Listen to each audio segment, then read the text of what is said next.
keep getting white. I have no idea why that is. E4, best by test. C6, okay.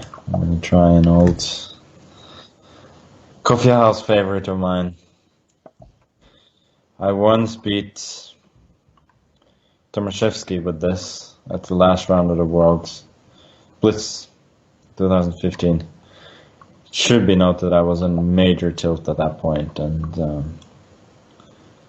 the win had nothing to do with the opening. So, and it should also be noted that I've lost a Blitz game to Laurent Fressinet in this line, which is not something I ever wanted to have on my resume.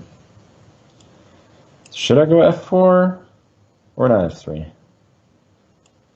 Nah, I'll go f3. The way that he's played it, my system kind of makes some sense. It feels like I'm getting a kind of decent French, since the bishop is going to c2 very soon to occupy its kind of lawful place, and yeah, it's not too bad. So clearly on move 3 with black, you should take the pawn. There is no doubt about that. And then white's compensation is, objectively speaking, nebulous at best. Maybe he wants knight b4, but I don't think he actually wins any time here, because, well, I'm moving my pieces back and forth, but I kind of want to play a3 anyways, and c3 is the best square for my knight. Should be noted that on the previous move, had he gone g5, which is a typical move in these lines, I probably would have gone bishop e3. And with the knight on d2, this, I don't have this move, bishop e3. So I think when the knight is on b1, that move isn't particularly successful, because he cannot immediately break my center. So he's playing decently, obviously, but I think I'm getting a very easy game here, and he's soon gonna have to watch out for some kingside attacks.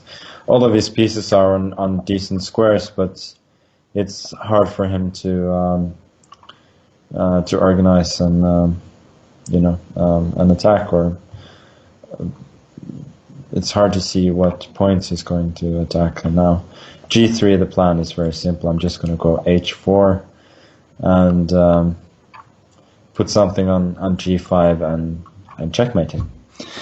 That's the very simple plan, and often it's hard to do something. To do something with, he may have to go for f6 or f5 at some point, but then I've clearly achieved something serious. It's very tempting to go knight g5 anyways here, takes queen h5 and so on, but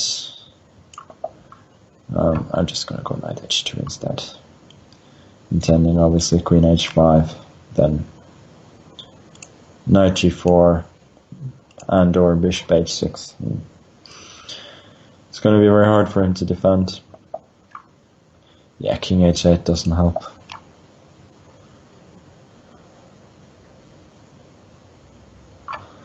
It's all about the space advantage, which makes it so hard for him to transfer his forces from one side to the other. So this is actually what I kind of hoped that he wouldn't do. Since now I may have to take on h6, which I believe he should not take, because then after takes, e6 will hang, and I will win way too many pawns unless there's a mate. But he's going to go queen e8 and survive to an ending, which is a little dull. On the other hand, after ef, knight f6, queen g6, he can at the very least play queen e8 and survive to an ending anyway. So whatever. I'm just gonna cash in the pawn and be happy.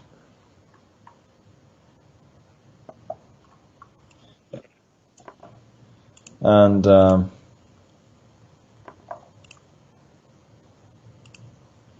so queen e8 happened. That was correct. Now I have to decide where to put the bishop. I probably should go all the way back to c1. The reason is that after knight c4, I want to protect b2 and probably go bishop to d3. And if I'd gone, let's say, bishop f4, then after knight c4, bishop d3 could have taken on b2, bishop a6, and then so now he allowed me to play bishop a4, which is a chance I think I should take, trying to annoy him a bit. I kind of want to transfer the knight from e2 to f4. Just wondering if I should allow him to play b5 so easily. Maybe I should go knight b5.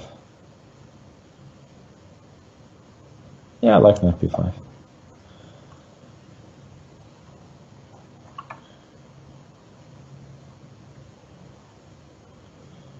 If he does take it, it feels like I'm getting some kind of grip on the light squares, and otherwise that knight on b5 is really annoying.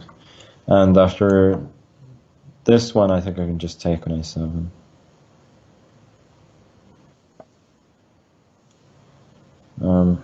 Yeah, knight b5, and if rook c4, I can just go knight c3, and that's a very nice pawn. Knight b3,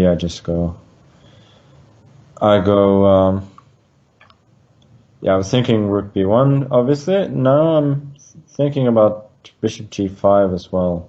Bishop g5, knight g5, knight a1, knight a6, but now that may work, but now I see after bishop g5, knight g5, knight d4 is possible, so just gonna go with the simple option.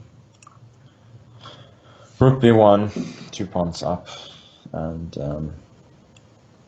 not a worry in this world. Now he has to take on c1, and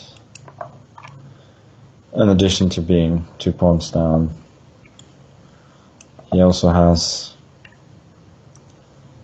by far the worst pieces. Bishop b5 just killing his knight completely.